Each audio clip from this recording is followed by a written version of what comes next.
यानी भगवान ने कह दिया कि यज्ञ दान तप ये जो कर्म है, नित्य कर्म है, त्यागने के योग्य नहीं है बल्कि करने के योग्य हैं। उसमें हेतु दे दिया कि यज्ञ दान तप मनुष्यों को पवित्र करने वाले होते हैं। किनको? अज्ञानियों को। ज्ञानी तो पवित्र हो ही चुका है ना। जैसे जिसने विवाह कर लिया उसकी संतान तो हो ही चुकी है, विवाह होने के बाद संतान पैदा हो जाती है। अब उसको तो प्रयत्न ज़्यादा नहीं है, लेकिन जिसका विवाह नहीं हुआ है इत्यादि उसको विवाह करने की इच्छा होती है। तो उसी प्रकार से यहाँ पर भी है कि जिस ब्रह्मवेत्ता को ज्ञान हो गया, पवित्र हो चुका है, उसके लिए तो नित्य कर्म नहीं है, वो करे अथवा ना करे।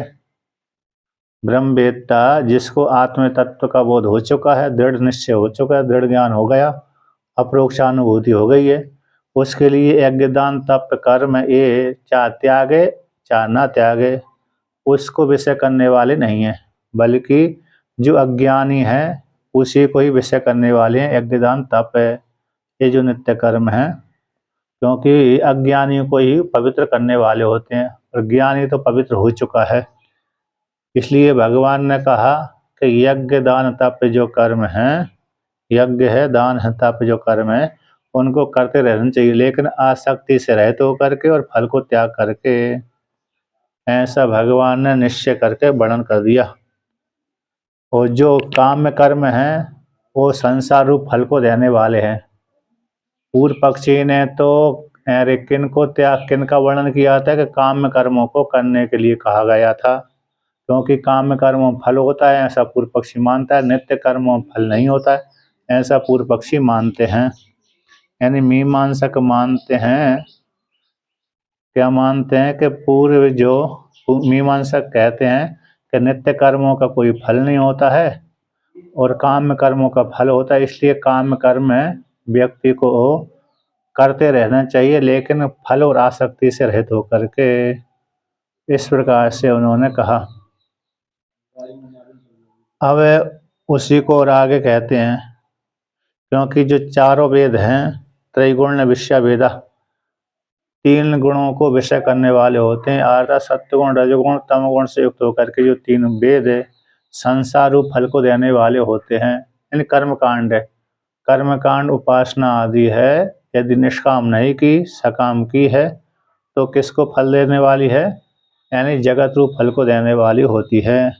इसलिए काम कर्म में और निष्कर्म में दूरी है, इस प्रकार से वर्णन कर दिया। और जो काम में कर्म होते हैं अवर निकृष्ट फल को देने वाले होते हैं। ऐसा निंदा कर दी तो निंदा के माध्यम से उनका त्याग हो गया, और प्रशंसा किसकी हो गई? त्याग की। आसक्ति और फल के त्याग की प्रशंसा हो गई, आसक्ति से रहित हो जाना और फल का त्याग कर देना। इस प्रकार से त्याग की महिमा का वर्णन कर दिया।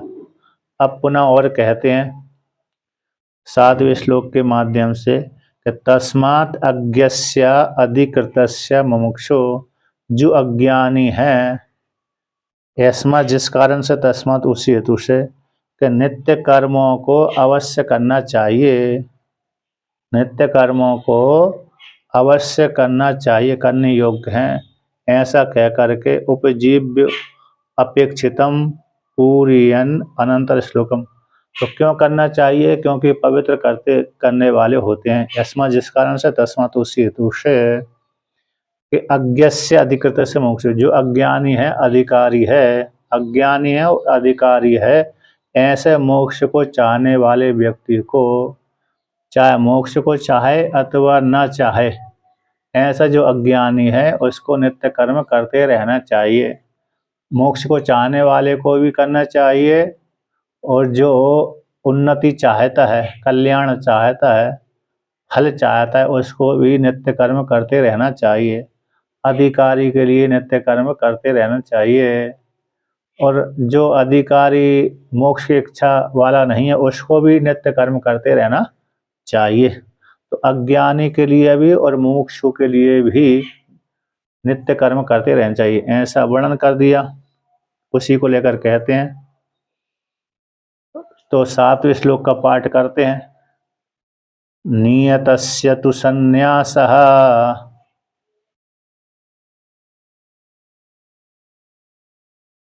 कर्मणो नोपपद्यते।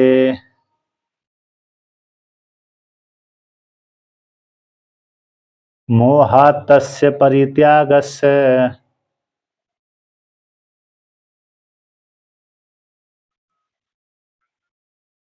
तामसः परिकीर्तितः।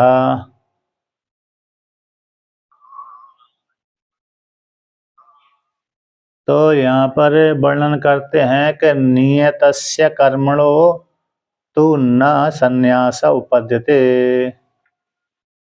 कि जो नित्य कर्म है, नियतस्य कर्मणो है नित्य कर्म, यज्ञ दान तप जो नित्य कर्म है, प्रतिदिन किए जाने वाले कर्मों को नित्य कर्म कहते हैं। जो कभी कभी किए जाते हैं कर्म वो काम्य कर्म कोटि में आते हैं। किसी निमित्त को लेकर के आए हैं, किसी कामना को लेकर के आए हैं, बहुत काल के बाद आए हैं, तो वो निमित्त वो बहुत काल के बाद आते हैं तो निमित्त वाले होते हैं। और कामना विशेष के द्वारा की जाने वाले कर्म को काम कर्म कहते हैं। किंतु जो प्रतिदिन किए जाते हैं कर्म उनको नित्य कर्म कहते हैं। जैसे हम स्नान आदि कर्म है, तो स्नान आदि जो हम करते हैं वो नित्य कर्म ही आता है।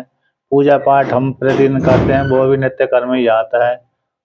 इस प्रकार से तो जहाँ पर भी हम ऐसे नित्य प्रतिदिन प्रतिदिन जो कर्म किए जाते हैं उन कर्मों को नित्य कर्म कहते हैं। जो कभी कभी किए जाते हैं, किसी निमित्त को आते हैं, तो वो काम में अथवा निमित्त कोटि में चले जाते हैं, काम में कर्म कोटि में अथवा निमित्त कोटि में चले जाते हैं। तो ऐसे जो नित्य कर्म है, कैसे जो प्रतिदिन किए जाते हैं, ऐसे प्रतिदिन किए जाने वाले नित्य कर्मों को नित्य कर्मों का संन्यास न उपपद्यते, संन्यास की प्राप्ति नहीं होती। कहते हैं उन नित्य कर्मों को व्यक्ति मोह से तस्य उस नित्य कर्मों का जो व्यक्ति है वो त्याग करता है। तो मोह से तस्य नित्य कर्मणः परित्यागस्य, मोह से उन नित्य कर्मों का त्याग करता है। तो ऐसे त्याग को भगवान कहते तामसा परिकीर्तितः, तामस त्याग कहलाते हैं। नित्य कर्म नहीं त्यागना चाहिए, संन्यास उनका उपलब्ध नहीं होता है, त्याग उनका नित्य कर्मों में उत्पन्न नहीं होता। यदि व्यक्ति त्याग करता है मोह से कष्ट को मान करके कि इन नित्य कर्मों को करूँगा तो मेरे को बहुत कष्ट होगा, है ना, अधिकारी बना नहीं है और त्याग कर देता है, उत्तम अधिकारी बना नहीं है और त्याग कर देता है, तो उस त्याग को तामस त्याग कहते हैं। यदि उत्तम अधिकारी बन गया है तब तो बात अलग है, किंतु उत्तम अधिकारी बना ही नहीं है, अभी निकृष्ट कोटि में ही है। और ऐसा व्यक्ति निकृष्ट कोटि में निकृष्ट नीची कोटि में नीची कोटि का अधिकारी है, तो ऐसा व्यक्ति यदि त्याग कर देता है तो पूर्ण लाभ नहीं हो पाता। पूर्ण लाभ तो उत्तम अधिकारी के लिए हो सकता है, होता है। इस प्रकार से तो जो नित्य कर्मों को त्याग करता है यदि भी उत्पन्न नहीं होता, त्याग की प्राप्ति नहीं होती नित्य कर्मों की। यदि करता है तो मोह से त्याग करता है, कष्ट का अनुभव करके, परेशानी का अनुभव करके, इसलिए ऐसा त्याग को तामस त्याग कहते हैं। अब भगवान भास्कर इसका व्याख्यान करते हैं कि नियतस्य तु नित्यस्य संन्यास परित्याग कर्मणो न उपपद्यते अज्ञस्य पावनत्वस्य इष्टत्वात् मोहाद् अज्ञानात् तस्य नियतस्य परित्यागः। तो यहाँ पर कहते हैं कि जो नित्य कर्म है उन नित्य कर्मों का परित्याग है। नित्यस्य कर्मणो, नित्य कर्मों का परित्याग उत्पन्न नहीं होता, न उपपद्यते। किसके लिए, क्यों नित्य कर्मों का त्याग उत्पन्न क्यों नहीं होता? क्योंकि अज्ञानी के लिए वह नित्य कर्म इष्ट पावन करने में इष्ट होते हैं, पवित्र करने में सक्षम होते हैं, इष्ट होते हैं, स्वीकृत होते हैं, पवित्र करने में हेतु कहलाते हैं। नित्य कर्म अज्ञानी व्यक्ति के लिए पवित्र करने में सहायक होते हैं, साधन होते हैं, इष्ट होते हैं, है ना। सहायक साधन तो पवित्र करने के लिए वो साधन बनते हैं। किसके लिए? अज्ञानी के लिए। ज्ञानी के लिए तो वो कृतकृत हो चुका है, इसलिए अज्ञानी के लिए वो साधन होने के कारण, पवित्र करने के साधन होने के कारण, इसलिए अज्ञानी को त्याग नहीं करना चाहिए नित्य कर्मों को। यदि करता है अज्ञानी, यदि अज्ञानी उन नित्य कर्मों का त्याग करता है, तो यहाँ पर कहते हैं तो मोहात यानी अज्ञानात तस्य नित्यस्य परित्यागा। यदि वो करता है तो वो अज्ञानी व्यक्ति नित्य कर्मों का त्याग करता है। तो कैसा त्याग? मोह के कारण ही त्याग करता है। मोह नित्य कर्मों को अज्ञानी व्यक्ति यदि त्याग करता है तो मोह के कारण ही, यानी अज्ञान, मोह यानी अज्ञान, तो अज्ञान के कारण ही नित्य कर्मों का परित्याग करता है। इसलिए नित्य कर्मों को मोह के कारण त्याग करता है तो उससे फिर उसका फायदा, लाभ, यानी जो लाभ मिलने चाहिए थे, लाभ की प्राप्ति नहीं होती। अंतःकरण शुद्धि होनी चाहिए थी, वो अंतःकरण शुद्धि नहीं हो पाती। इसलिए कहते अज्ञानम यानी पावनत्व अपरिज्ञानम। अज्ञान पावन में पावनत्व है पवित्रत्व का परिज्ञान न होने कारण, नित्य कर्म पवित्र करने वाले होते हैं, ऐसा ज्ञान न होने कारण मोह से त्याग कर देता है। अब कहते हैं कि नियतम यानी अज्ञानी व्यक्ति नित्य कर्मों का त्याग मोह से करता है। इति इसको दिखलाते हैं कि नियतम च अवश्यम कर्तव्यम त्यज्यते चैति विप्रति सिद्धम अतो मोह निमित्तः परित्यागस्य तामसा परिकीर्तितो मोहश्च तम इति। कहते हैं नित्य जो कर्म है अवश्य करने के योग्य होते हैं। नित्य कर्म कैसे होते हैं? अवश्य करने के होते हैं, क्योंकि पूर्व मीमांसा में वर्णन किया गया है कि नित्य कर्मों को प्रतिदिन करना चाहिए। नित्यम अग्निहोत्रम जुह्यात, नित्यम अग्नि अरहर संध्याम उपासिता, अरहर संध्याम उपासिता नित्यम अग्निहोत्रम जुह्यात। इस वाक्य के माध्यम से नित्य कर्म प्रतिदिन करते रहना चाहिए। अवश्य, तो भगवान ने कह दिया अवश्यम कर्तव्यम, अवश्य करने योग्य है नित्य कर्म। ऐसे नित्य कर्मों को यदि त्याग करता है, क्या करता है? त्याग करता है। तो ऐसे त्याग करने वाले व्यक्ति को, क्या करने वाले को? त्याग करने वाले व्यक्ति को तो कहते हैं विप्रतिसिद्धम। नित्य कर्म अवश्य करना चाहिए, त्याग करता है तो विप्रतिसिद्धम हो गया, विरोधाभास हो गया। यदि त्याग करता है अतः इस हेतु से विरोधाभास की प्राप्ति हो जाने के कारण, अतः इस हेतु से तो मोह जो त्याग करता है तो मोह निमित्त, मोह को निमित्त, अज्ञान को निमित्त बना करके ही त्याग करते हैं, परित्यागा। वो ऐसा त्याग तामस परित्याग कहलाता है। यानी जो तम है, मोह कौन है? तम यानी अज्ञान, मोह यानी तम, तम यानी अज्ञान। तो अज्ञान को लेकर के ही उसका त्याग करता है, तो वो त्याग उसका सार्थक वाला नहीं है, किंतु तामस त्याग कहलाता है, कल्याण करने वाला त्याग नहीं है वो। क्योंकि वो ऐसा मानता है कि यदि मैं कर्म करता रहूंगा तो कष्ट की मेरे की प्राप्ति होगी। इस प्रकार से तो कष्ट का अनुभव करके वो त्याग कर देते हैं अज्ञानता को लेकर के।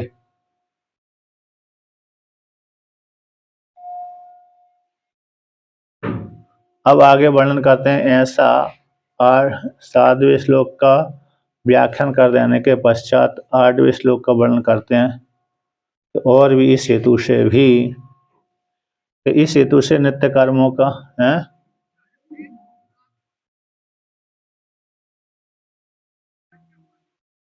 यानी जो चारों वेद हैं, त्रैगुण्य विषया वेद है ना, त्रैगुण्य विषया वेदा, तो 3 सत्वगुण रजगुण तमगुण वाला ही संसार कहलाता है।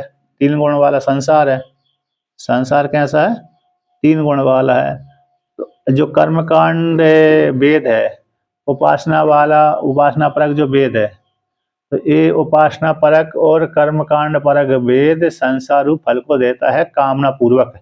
यदि कोई करता है कामना पूर्वक इन वेद को, यानी वेद, वेद तो ज्ञान को बोध कराने वाला है। वेद ने तो साधना का कर्म कांड का प्रतिपादन किया है, और ज्ञान कांड का प्रतिपादन किया है, और उपासना का प्रतिपादन किया है। तो वेद ने तो ज्ञान, वेद यानी ज्ञान, ज्ञान को बोध कराने वाला है। अब वेद ने जहाँ पर मार्ग दिखलाया, उस मार्ग का सेवन करने वाला व्यक्ति यदि उस प्रकार के कर्म करता है तो लोकांतर फल की प्राप्ति, संसार रूप फल की प्राप्ति होगी। तो त्रिगुण विषय वेद, तीन गुणों को देने वाले, तीन गुण वाले जो संसार है, त्रिगुणात्मक संसार कहलाता ना, त्रिगुणात्मक तीन गुण वाला जो संसार है, उस संसार रूप फल को देने वाले होते हैं, दिखाने वाले होते हैं। तीन जो चारों वेद है, जो कर्मकांड उपासना, हाँ, काम में कर्मों से और उपासना से। यदि निष्काम उपासना नहीं कर रहा है, काम में कर्म कर रहा है, काम में कर्म और काम उपासना कर रहा है, तो फिर वो वेद किसको देने वश करने वाले हो जाएंगे? जगत को ही वश करने वाले हो जाएंगे। अब फिर वही वेद में चारों 10 उपनिषद भी आते हैं, ज्ञान कांड उपनिषद भाग कहलाता है, वेद में ही तो आता है। तो अब उपनिषद को पढ़ेगा तो वही व्यक्ति उन कर्मों को निष्काम रूप से करेगा। कैसे करेगा? निष्काम रूप से। तो निष्काम रूप से करने पर वही वेद कैसे हो गए? मोक्ष फल को देने वाले हो जाते हैं। तो ज्ञान कांड को छोड़ करके उपासना और कर्म कांड परक जो वेद है, संसार रूप फल को विषय करने वाले होते हैं। संसारी फल होता है, तो संसार रूप फल को विषय करने वाले होते हैं। और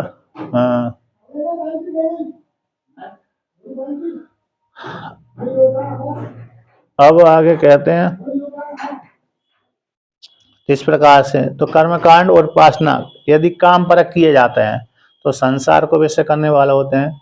यदि कर्मकांड उपासना अरे निष्काम पूर्वक किए जाते हैं तो अंतःकरण शुद्धि के हेतु बनते हैं। किसकी शुद्धि के हेतु बनते हैं? अंतःकरण की शुद्धि के हेतु बन जाते हैं। इस प्रकार से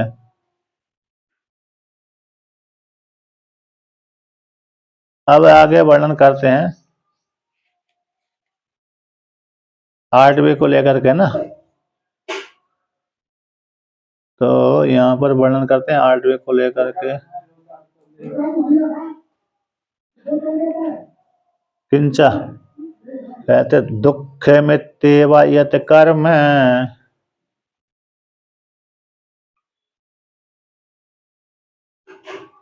काय क्लेशे भयात् त्यजेत।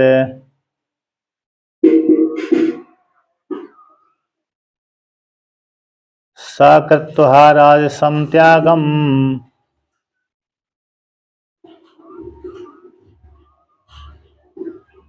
नैव त्यागे फलम लभेत।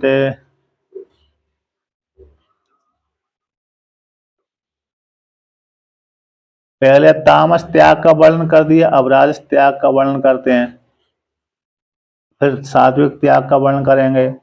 कहते दुखम इति यत् कर्म, जो कर्म है दुख रूप होते हैं, जो कर्म होते हैं दुख रूप होते हैं, जो भी कर्म है तो दुख रूप होते हैं। तो इस प्रकार से दुख जान करके, तो दुख कहाँ से हो गया? काया क्लेश भयात, ऐसे काय शरीर क्लेश यानी मानसिक दुख हो गया, शरीर कष्ट, शरीर संबंधी दुख, मानसिक संबंधी दुख, वाचिक संबंधी दुख।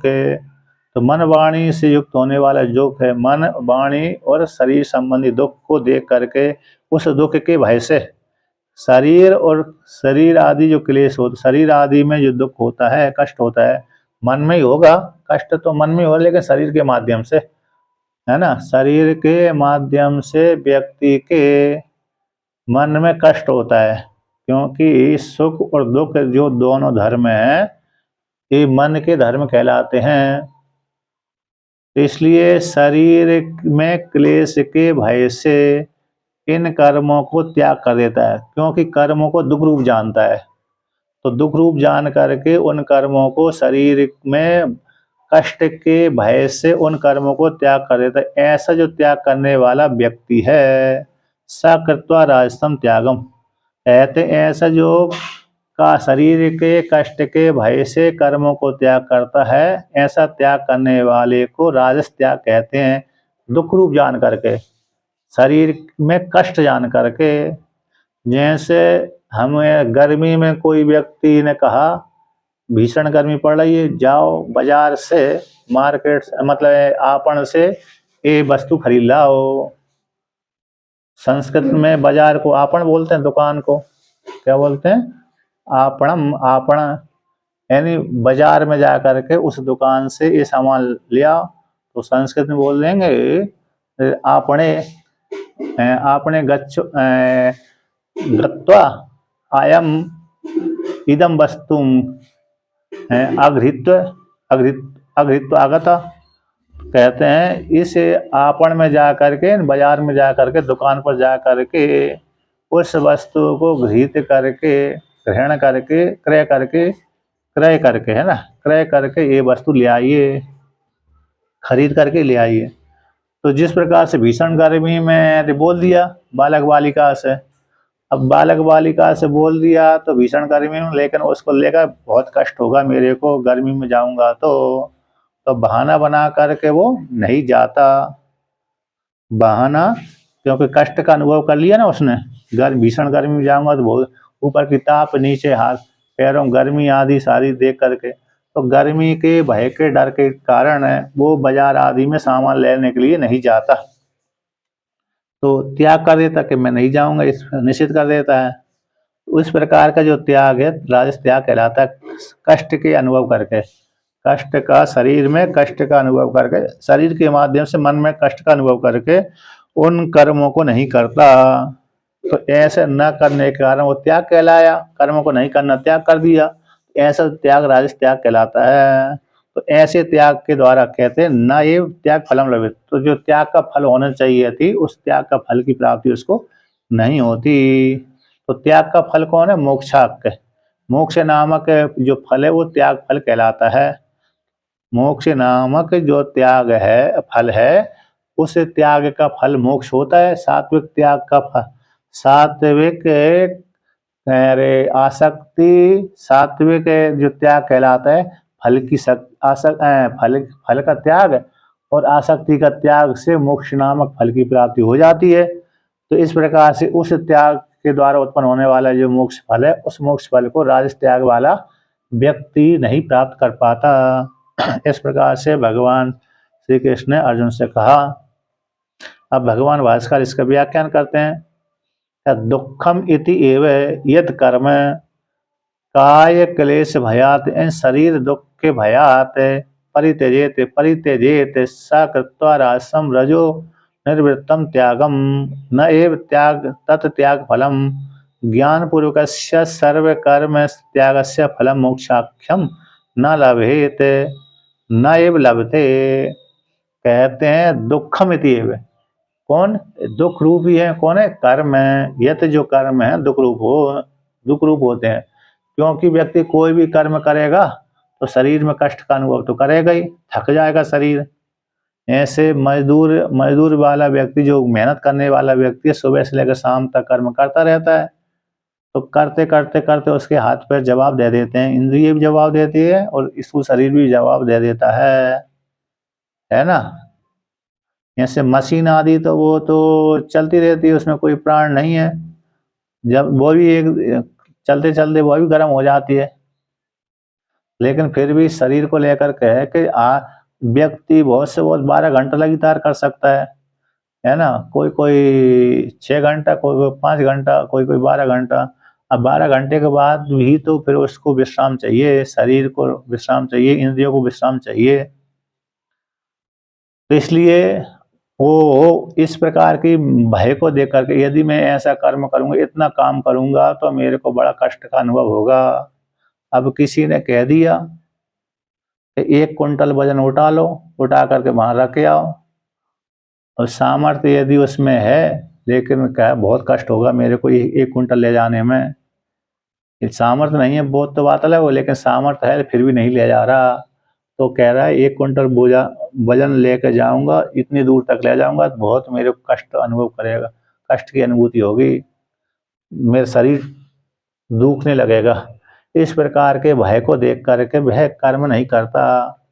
तो काय क्लेश भयात, तो काय क्लेश भय का अर्थ है शरीर, शरीर में दुख के भय से, शरीर में उत्पन्न होने वाला दुख, उस दुख के भय से क्लेश यानी दुख हो गया। तो शरीर में उत्पन्न होने वाला जो दुख है, उस दुख के भय से उन कर्मों को नहीं करता, कर्मों को त्याग कर देता है। तो ऐसा त्याग करने वाला वह कर्मी सा कृत्वा, ऐसा त्याग करके तो उस त्याग को क्या बोलते हैं, राजस त्याग कहलाता है। रजोगुण के द्वारा संपादित है निर्वृत्तम, रजोगुण के द्वारा जो निवृत्त है त्याग, वो तामस त्याग है, वो त्याग है। तो कहते हैं ऐसा जो त्याग करता है राजस त्याग होता है। तो तमो मतलब कैसे, रजोगुण के द्वारा संपादित है, निर्वृत्तम के संपादित है जो त्याग कहलाता है, राजस त्याग कहलाता है। तो न एव तत्याग फलम, कहते वो त्याग का फल की प्राप्ति नहीं कर पाता। जो सात्विक त्याग का फल है वो राजस त्याग के त्याग करने से फल की प्राप्ति नहीं होती। तो सात्विक त्याग का फल क्या है कि ज्ञान पूर्वक सर्वकर्म त्यागस्य, ज्ञान पूर्वक संपूर्ण कर्मों के त्याग का जो फल है मोक्षाक, ये सात्विक त्याग कहलाता है। ज्ञान पूर्वक संपूर्ण कर्मों का मन के द्वारा त्याग करके और फल को, तो त्याग करने से जो फल उत्पन्न हुआ वो तो कौन सा फल, मोक्षाक। तो मोक्ष नामक जो फल है, उस मोक्ष नामक फल को रजोगुण से संपादित होने वाले त्याग वाला व्यक्ति उस फल को प्राप्त नहीं कर पाता। न एव लभते, ना लभते न एव लभते, यह प्राप्त नहीं कर पाता। इस प्रकार से वर्णन किया। अर्थात मोह के पूर्वक जो त्याग करता है, तो मोह पूर्वक त्याग करने वाला व्यक्ति उस त्याग का फल को नहीं प्राप्त कर लेता, नहीं कर पाता।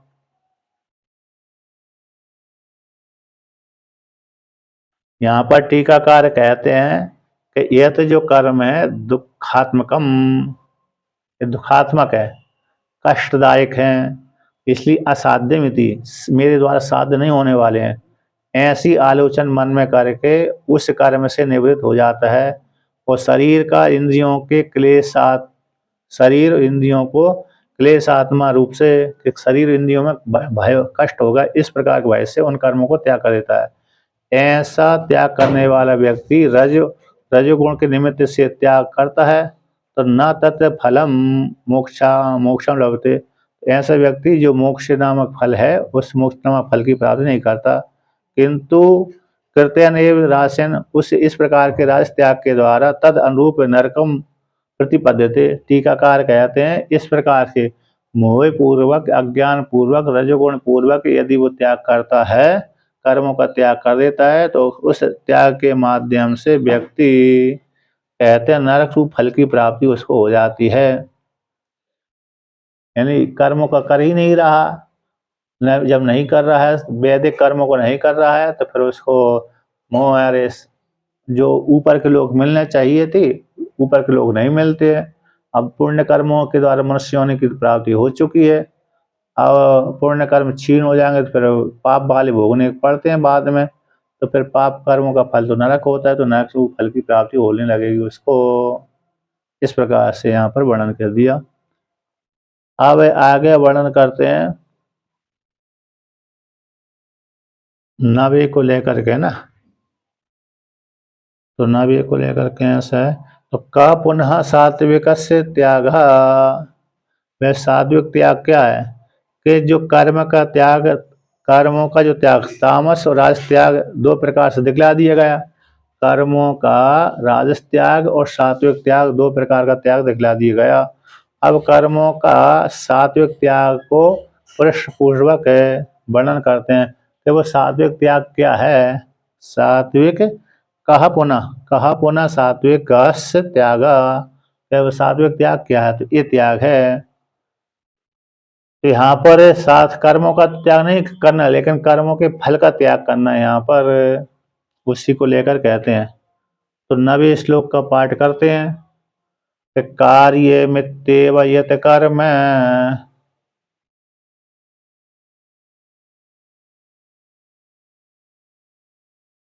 काय क्लेश भयात् त्यजेत, है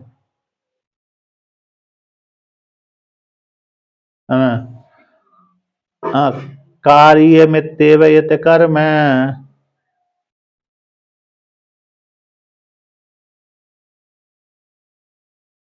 नियतम क्रियते अर्जुन,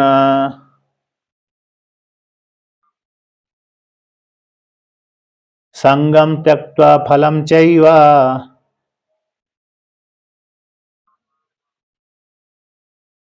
सत्यागः सात्विको मतः।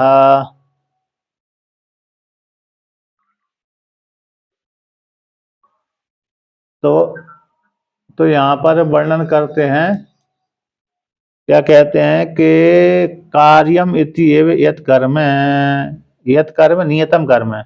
तो नियत कर्म है हे अर्जुन कार्यम एव, करने के योग्य है। यहाँ पर जो कार्यम शब्द में यत प्रत्यय आया है, तब्यत अर्थ में आया, योग्य अर्थ में, तब्यत विधि अर्थ में आया है कि अर्थात करना चाहिए, करने के योग्य हैं। तो कौन से करने के योग्य? कार्यम इति एव, करने के योग्य हैं। तो कौन से करने को, क्या करने के योग्य है? प्रश्न कर दिया कि यत जो कर्म है, कौन से कर्म? यज्ञ दान तप आदि जो नित्य कर्म है, नियत में नित्य कर्म है। तो नित्य कर्मों को करते रहना चाहिए, करने के योग्य हैं। तो हे अर्जुन, जो नियतम यत कर्म नियतम क्रियते, हे अर्जुन जो नियत कर्म को करता रहता है, जो करने योग्य है नित्य कर्म, उन कर्मों को जो साधक करता रहता है, लेकिन कहता किस प्रकार से? कि संगम त्यक्त्वा फलम चैवा, ये हेतु दे दिया कि नित्य कर्मों को तो करना है। किसको? नित्य कर्मों को तो हमको करना है, लेकिन उनमें जो आसक्ति थी, संग यानी आसक्ति, उसको त्याग करना है। और आसक्ति अकेली त्याग नहीं करना, लेकिन फल को भी, ऐसे फल को भी त्याग करना है। आसक्ति और फल को त्याग करके नित्य कर्मों को करता रहता है।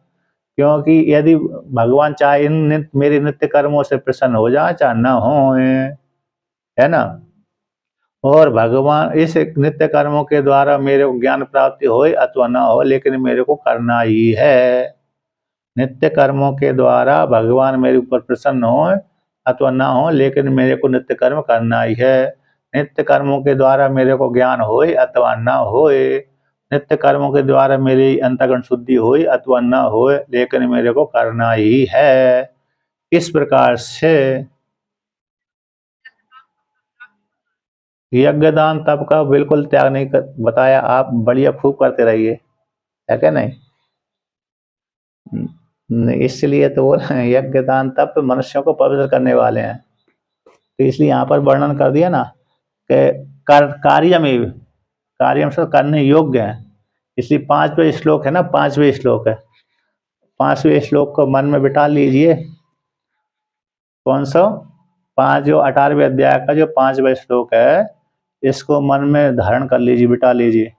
यज्ञ दान तप कर्म न त्याज्यम कार्यमेव तत्, यज्ञो दानम तपस्यैव पावनानि मनीषिणाम।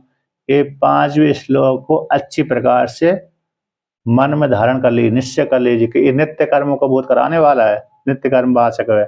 इसलिए नित्य कर्मों को अवश्य ही करना चाहिए, क्योंकि नित्य कर्मों से व्यक्ति की अंतःकरण की शुद्धि होती है, पवित्र करने वाले होते हैं। स्वर्ग लोक फल भी प्राप्त होगा इससे, क्योंकि हेतु है, नीचे का वाक्य हेतु है। यज्ञ दान तप ऐसे मनुष्यों को पवित्र करने वाले होते हैं, इसलिए ये पवित्र करने वाले हैं, तो हेतु हो गया वो। तो इस पर उपासना से ऊपर के लोक में जाएंगे, उपासना से। तो सामान्य जो नित्य कर्म होते हैं उनसे स्वर्गलोक पितृलोक, स्वर्गलोक है ना पितृलोक, और फिर उपासना हो जाएगी तो देवलोक संज्ञा हो जाती है उसकी। यानी फिर वहां से भूर्भुवः स्वः, स्व के बाद महाजना तप सत्यम, महाजना तप सत्यम, ये ज्यादा तपस्या वाली ये लोग हैं। अरे पितृलोक, पितृलोक पर्यंत, स्वर्गलोक पर्यंत तक तो ये कर्मों से व्यक्ति पहुंच जाता है यज्ञ आदि के माध्यम से, लेकिन उपासना के माध्यम से, ज्यादा पुण्य आदि के माध्यम से फिर उस प्रकार से व्यक्ति वहां पर पहुंचता है, खूब तपस्या करता है, ओमकार की साधना करता है, भगवान का नाम जप आदि याद करता है। अब जो पुराणों में जो महात्म भी आया ना, उसके महात्म की महिमा से व्यक्ति फिर वहां उन लोगों में पहुंच जाता है। अब ये भगवान बस इस प्रकार से कहते हैं कि संग को त्याग करके और फल को त्याग करके, संगम त्यक्त्वा फलम चैव, फल और संग को त्याग करके जो नित्य कर्मों को करता है ना, लेकिन फल को त्याग कर देता है और संग को त्याग करता है, ऐसा जो त्याग है सात्विक त्याग कहलाता है, मत स्वीकृत है। कर्म तो कर रहा है, कर्म तो कर रहा है, लेकिन आसक्ति का त्याग कर रहा है, त्याग कर दिया, फल का भी त्याग कर दिया, चाहे भगवान मेरे इन कर्मों से प्रसन्न हो चाहे ना हो, है ना। और अंतःकरण शुद्ध हो अथवा ना हो, लेकिन मेरे को करना ही है, कर्तव्य जानकर कर रहा है, कर्तव्य जान करके करते रहते हैं। तो इस प्रकार से जो जैसे है ना, जैसे आश्रमों में पढ़ाया करके ऐसा देखा जाता है महात्माओं में, तो महात्मा लोग भी इस प्रकार से देखते हैं, और आश्रमों में तो बहुत से महात्मा अनेक प्रकार के आते हैं, उसमें ये लक्षण देखे जाते हैं, करते रहते हैं, चाहे भगवान प्रसन्न हो अथवा न हो, लेकिन हम उनको करना ही है, भजन पूजन आदि करना ही है ना। कामना विशेष ज्यादा नहीं रहती, किसी में रहती भी है किसी में नहीं भी रहती है, दोनों प्रकार से मन का धर्म है वो तो। व्यक्ति कभी कभी बाहर से व्यक्ति दिख जाता है, कभी कभी नहीं भी दिखता है, कभी कभी व्यक्ति बाहर से नहीं भी दिखता, कभी कभी दिख भी जाता है, कभी कभी उसके मन के अभिप्राय अभिव्यक्त कर देता है ना, मन के अभिप्राय को अभिव्यक्त कर देता है। तो मन का जो अभिप्राय है ना, वो वाणी के द्वारा व्यक्त हो जाता है। एक श्लोक आता है, ये ते मनसी चिंतितम तद वाचा वदति, जो मन में जो चिंतन चलता रहता है वही वाणी के द्वारा बोल देता है। मन में बहुत प्रकार, जब कल्पना ज्यादा चलती रहती है ना, मन में ज्यादा कल्पना, तो फिर वो कहता है कि वे मन में ज्यादा कल्पना चल रही है, तो कल्पना चलते चलते चलते चलते पर वाणी में अभिव्यक्त हो जाती है वही, तो वाणी के द्वारा फिर व्यक्ति को मालूम पड़ जाता है अमुक व्यक्ति का ये अभिप्राय है, अमुक व्यक्ति इस वस्तु को अभी चाह रहा है कि नहीं।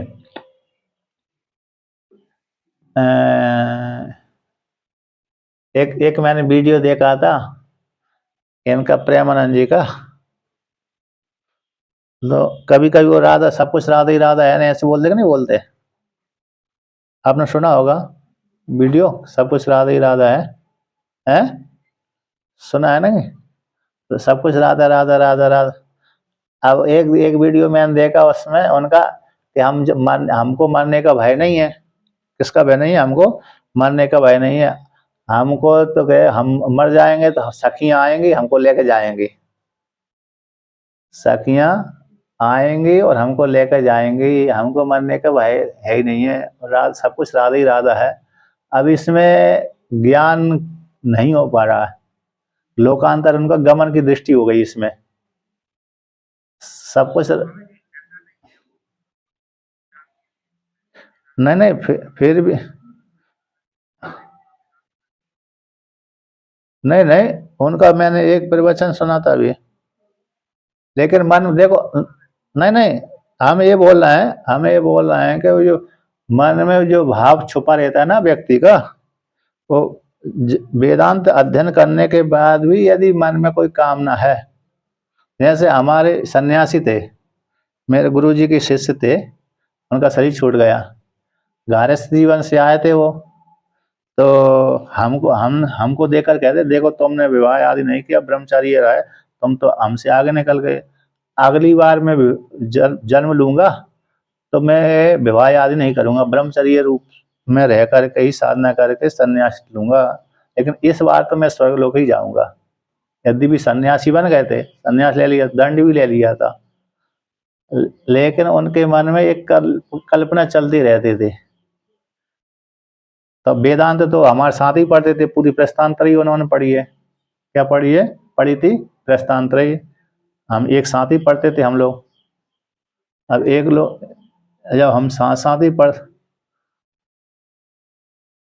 हाँ तो मतलब मैंने तो ये वर्णन किया है कि जो यत मनसा चिंतितम, मनसी चिंतितम, जो मन में चिंतन करते हैं और वाणी के द्वारा अभिव्यक्त हो जाती है। तो ये श्लोक का तात्पर्य है। तो कभी कभी होता है व्यक्ति के मन की भावना छुपी रहती है, वो वाणी के द्वारा व्यक्त हो जाती है, मन की भावना को व्यक्त कर देते हैं। अच्छा देखिए, तो और आगे कहते हैं, तो यहाँ पर जो सात्विक त्याग हो गया, कर्म तो कर रहा है लेकिन फल और आसक्ति का त्याग कर दिया, ऐसे त्याग को सात्विक त्याग कहते हैं, मत है, स्वीकृत है। अब भगवान भास्कर इसका व्याख्यान करते हैं कि कार्यम कर्तव्यम इति एव यत् कर्म नियतम नित्यम क्रियते निर्वर्त्यते हे अर्जुन संगम त्यक्त्वा फलम चैव। कार्यम यानी कर्तव्यम है, कार्यम शब्द का अर्थ कर दिया कर्तव्यम, करने योग्य है, करना चाहिए, ये ऐसा मान करके करने योग्य है और करते रहना चाहिए। तो कौन? यद कर्म है, वो कौन से कर्म? नियतम है, नित्य कर्म है।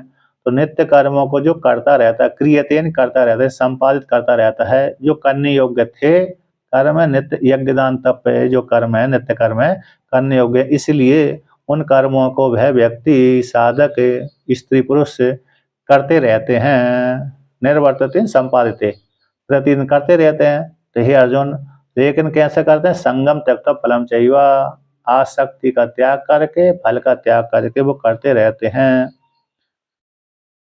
आसक्ति और फल दोनों का त्याग करके करते रहते हैं। अब कहते हैं कर्तव्यमिति, इस प्रकार से नित्य कर्मों का भावांतरम निषिद्धते, दूसरे भावांतर का निषेध कर दिया जाता है।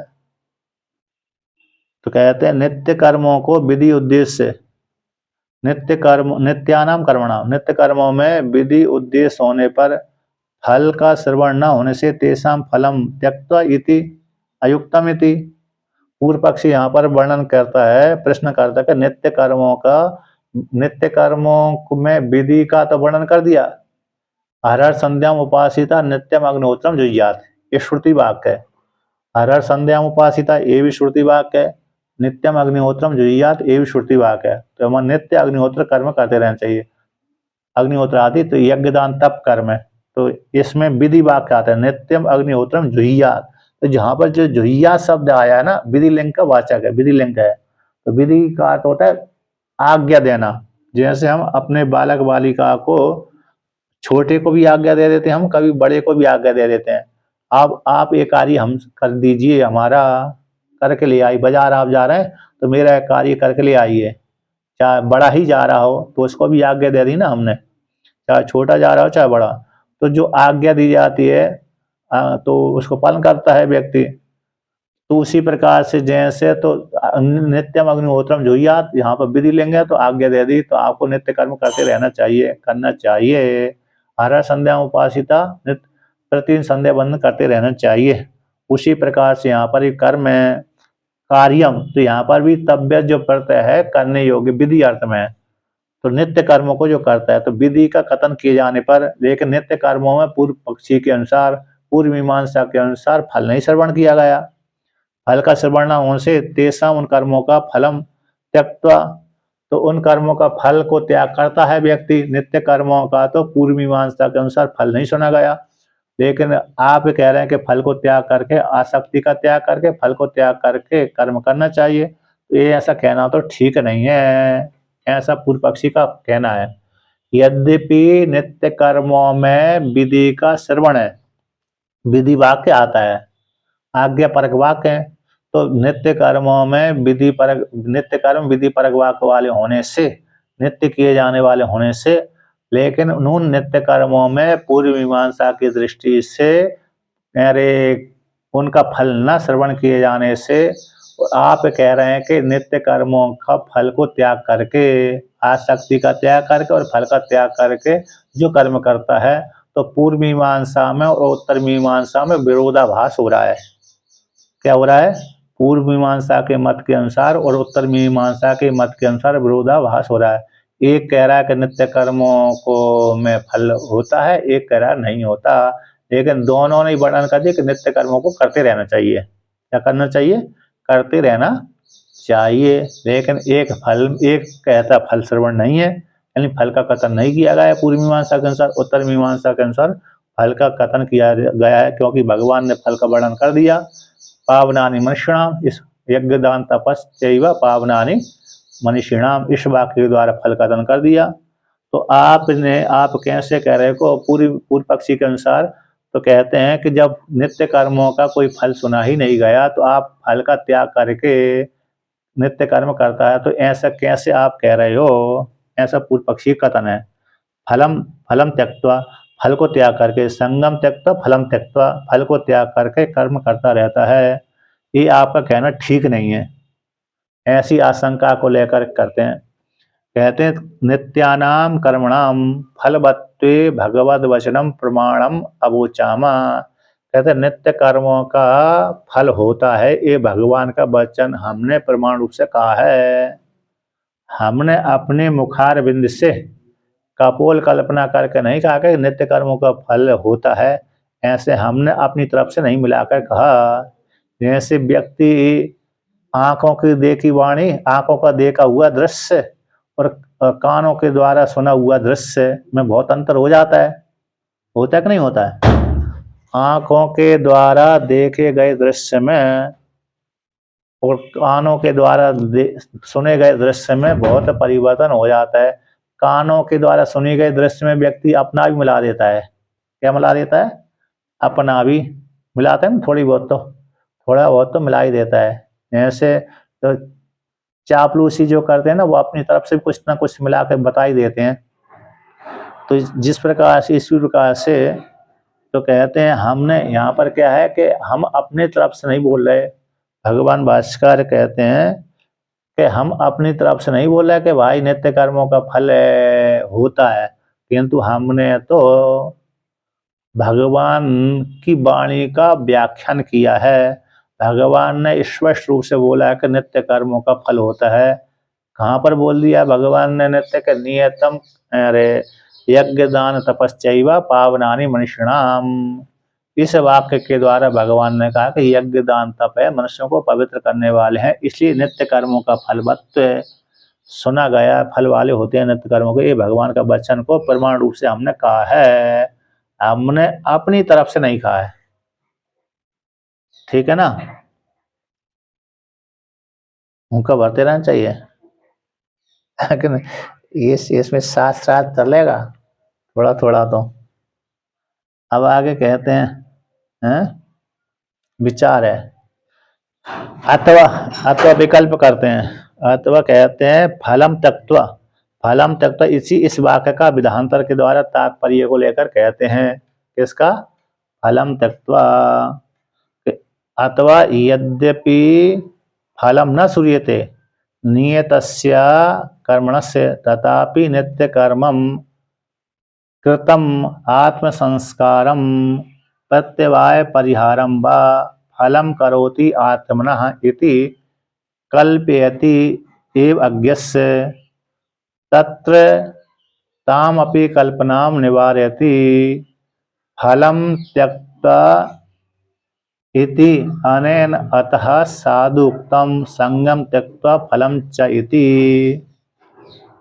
तो यहाँ पर वर्णन करते हैं कि अथवा यद्यपि पूर्व मीमांसा के मत के अनुसार फलम न सूयते नित्य कर्मणः, नित्य कर्मों का पूर्व मीमांसा के अनुसार फल नहीं सुना गया, तथापि यानी फिर भी नित्य कर्मों का फल, नित्य कर्मों का जो नित्य कर्म किए जाते हैं वो आत्म संस्कार के लिए, अंतःकरण के संस्कार के लिए, अंतःकरण के धोने के लिए, अंतःकरण को साफ करने के लिए, आत्म संस्कार को हो गए अंतःकरण को धोने के लिए, अथवा प्रत्यवाय परिहार करने के लिए, अंतःकरण की शुद्धि के लिए, अथवा प्रत्यवाय नित्य कर्म नहीं करते हैं तो प्रत्यवाय लग जाता है, उसको परिहार करने के लिए फलम करोति, फल की कल्पना कर लेता है। कौन? अज्ञानी व्यक्ति अपने लिए फल की कल्पना कर लेता है। यद्यपि पूर्व मीमांसा की दृष्टि के अनुसार नित्य कर्मों का फल नहीं सुना गया है, फिर भी नित्य कर्मों को जो किया जाता है आत्मा के संस्कार के लिए, अंतःकरण की शुद्धि के लिए, अथवा नित्य कर्म नहीं करेंगे तो प्रत्यवाय लग जाएगा, यानी दोष लग जाएगा, यानी प्रतिदिन झाड़ू नहीं लगाएंगे तो फिर घर में गंदगी हो जाएगी, कचरा हो जाएगा, ज़्यादा ढेर हो जाएगा, इसलिए रहना मुश्किल हो जाएगा। उसी इससे जो प्रत्यवाय है, नित्य कर्म नहीं करेंगे तो प्रत्यवाय लग जाएगा। उस प्रत्यवाय को हटाने के लिए फल की कल्पना कर लेते हैं। कौन? अज्ञानी। आत्म नहीं, कर्ता। कर्ता इस प्रकार से फल की कल्पना कर लेता है। तो इति आत्मना इति, यानी कर्ता इस प्रकार की कर्म करने वाला कर्ता है, इस प्रकार के नित्य कर्मों में फल की कल्पना कर लेता है। तो इस कल्पति इति अज्ञा, कौन करता है? अज्ञानी। तो तत्र वहां पर इस प्रकार से जो कल्पना कर रहा है अज्ञानी, तो तथा ताम कल्पनाम, उस कल्पना को निवारयति भगवान फलम त्यक्त्वा, फल को त्याग करके इस कल्पना को त्याग, कौन खंडन करते हैं? भगवान। इति अनेन, इस वाक्य के द्वारा। किसके वाक्य द्वारा? संगम त्यक्त्वा फलम चैव, इस वाक्य के द्वारा भगवान उस कल्पना को खंडन करते हैं। अतः इसी हेतु से साधु उत्तम, ठीक ही कहा है भगवान का, संगम त्यक्त्वा फलम चैव, इस वाक्य के द्वारा ठीक ही कहा। जो कल्पना वो करते हैं कौन सी? पूर्व पक्षी के अनुसार। पूर्व पक्षी जो अज्ञानी व्यक्ति ऐसी कल्पना कर लेता है कि यद्यपि नित्य कर्मों का फल नहीं सुना गया है, फिर भी नित्य कर्म अंतःकरण शुद्धि के अथवा प्रत्यवाय के परिहार करने के लिए होते हैं। ऐसी जो अज्ञानी व्यक्ति कल्पना कर लेते हैं, उस कल्पना को भगवान खंडन करते हैं। और किस वाक्य के द्वारा खंडन कर देते हैं? फलम त्यक्त्वा, इस वाक्य के माध्यम, फलम त्यक्त्वा संगम त्यक्त्वा फलम चैव, इस वाक्य के द्वारा वो भगवान ने इन कल्पना को खंडन कर दिया। इस प्रकार से तो साधु न साधु उत्तम है, ठीक है कहा है भगवान ने, संगम त्यक्त्वा फलम चैव, इस वाक्य के द्वारा कि जो अज्ञानी जो कल्पना कर रहा था कि यद्यपि नित्य कर्मों का फल नहीं होता है, तो भगवान ने कह दी ना, नित्य कर्मों का फल होता है, नित्य कर्मों का फल होता है, ये भगवान ने कह दिया। पवित्र करने वाले होते हैं नित्य कर्म, कामना पूर्वक किए तो अरे लोकांतर फल को देने वाले हो जाएंगे, और कामना से रहते किए रहेंगे नित्य कर्म तो अंतःकरण शुद्धि के हेतु बनते हैं। लेकिन फल की कल्पना नहीं, बल्कि फल होता है।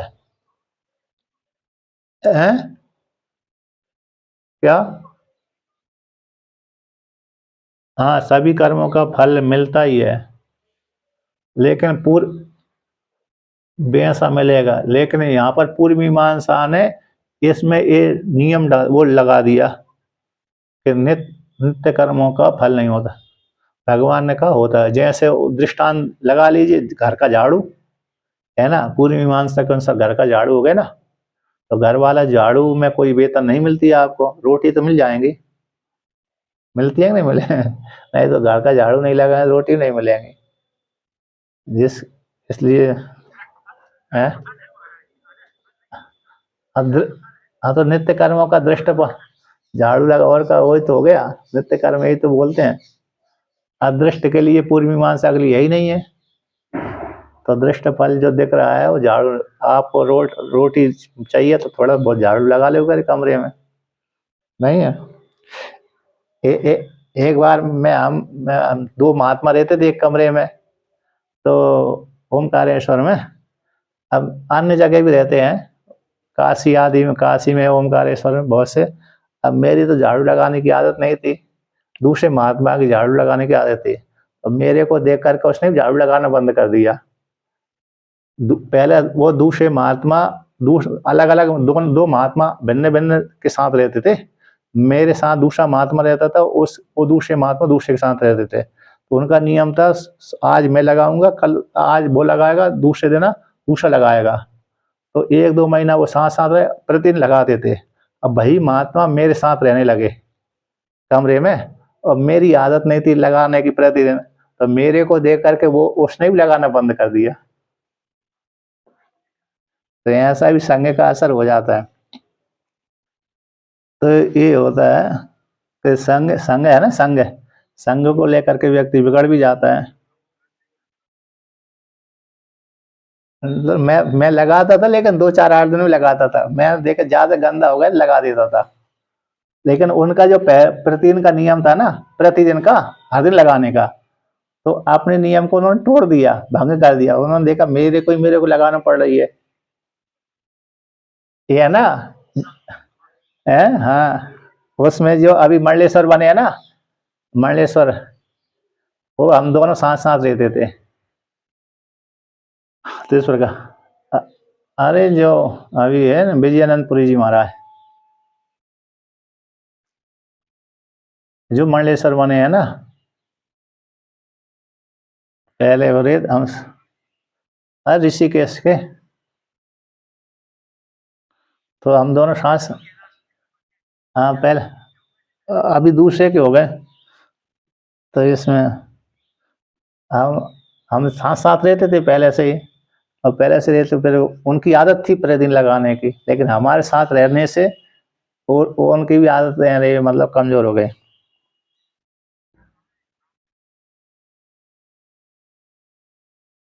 नहीं है, वो तो मन की कामना है। मन में कामना विशेष हो तो व्यक्ति बन सकता है। अब मन में कोई कामना नहीं है तो कोई सन्यास ले या तो नहीं ले, बहुत से व्यक्ति सन्यासी घूमते रहते हैं, कामना नहीं है मन में, तो फिर थोड़ी लेंगे वो, मतलब अरे मंडलेश्वर थोड़ी बनते हैं। अब मंडलेश्वर बनने, नहीं ठीक है, उन उनकी तो उनको तो बनाया गया है, उनको तो, लेकिन किसी किसी के मन में काम आता। दूसरे दूसरे प्रकार से आश्रम भी होना चाहिए बड़ा, मंडलेश्वर बनने के लिए धन भी होना चाहिए, आश्रम भी होना चाहिए, बड़ा आश्रम। तो व्यक्ति उस प्रकार से वो, अरे धन नहीं है, बड़ा आश्रम नहीं है, तो बनने से क्या फायदा है क्या नहीं। अब देखो ओमकारेश्वर महाराज जी को कामना नहीं है तो नहीं बनते, और उसमें क्या है, कामना होती तो धन भी था, आश्रम भी बड़ा है, आश्रम भी और धन भी खूब है, बनने की इच्छा हो तो बन जाएंगे, लेकिन नहीं करते। तो इस प्रकार से मन में भावना हमारी भी ऐसी है ना, खाओ पियो मजे से रहो, और क्या, काय को झंझट पालो है।